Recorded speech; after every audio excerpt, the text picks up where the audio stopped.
მოგესალმებით ძვირფასო მეგობრებო, აი მეც დავბრუნდი. მოკლედ დღეს მე ვიღებ ვიდეო გვეკუთვნის თუ როგორ შევცვალოთ აი ასეთი მაუსის კურსორი. მოკლედ პირველ რიგში შევდივართ აი ამ საიტზე, რომლის ლინკიც იქნება აღწერაში და ვაჭრეთ downloads. აი აქ რომ არის download-ი და შემდეგ როგორც კი გადმოიწერს ამას, ძალიან პატარა არის, დიდი არ არის.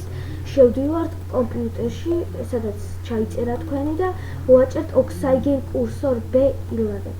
მოკლედ, გავხსნით ამას ბოლომდე. ეს ხარ გუშინ საერთოდ გავხსნით ამას ბოლომდე და ანუ აქ არის ფერები. მაგალითად, ჩვენ ახლა ავირჩიოთ midnight green ავირჩიოთ მოდი. აი ესეთი green cursor-ი. შემდეგ სად არის? აი ეს გადმოვაგდოთ, აი აქ. აი ესე. შემდეგ შევდივართ აი აქ control panel mouse აი აქა და გადავდივართ მეორე ზოლში, სადაც იქნება browse აი აქა. შემდეგ ჩავკეცავთ ამათ, control panel აღარ გვჭირდება და გავხსნით Oxygreens აი ესე.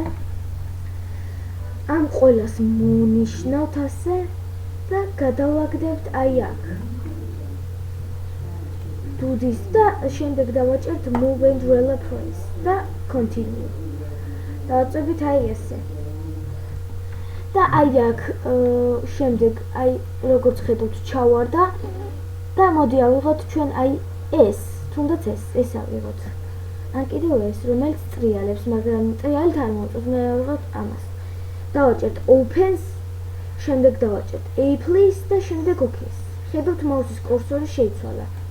ეს არის სასურველი ფორმა. ანუ ესენი წავშალოთ. თუ გნებავთ სხვანაირი იყოს თქვენი მაუსის კურსორი, შეგიძლიათ სხვანაირად გახადოთ. აი მაგალითად შევიდეთ აქ, შემდეგ control panel-ში, შემდეგ ისევ მაუსში control panel-ს ვავქნებთ და ეს არ მინდა და ასე. შემდეგ შევვალთ აქ და შემდეგ შევვალთ აქ browse და შემდეგ სხვა შეგვიძლია დავაყენოთ. არ აქვს ამას მნიშვნელობა, როგორც დავაყენოთ რანაირს, რა ზომისას. ახლა ესენი სხვა რაღაცეებია და რავი, არაფერი არ არის ისეთი. მოკლედ მეგობრებო, დღეს მე ამით დაგემშვიდობებით. თუ მოგეწონათ ეს ვიდეო დალაიქეთ და კომენტარეთ, გამოიწერეთ ჩემი არხი რა თქმა უნდა და აბა ნახვამდის მომავალ შეხვედრამდე.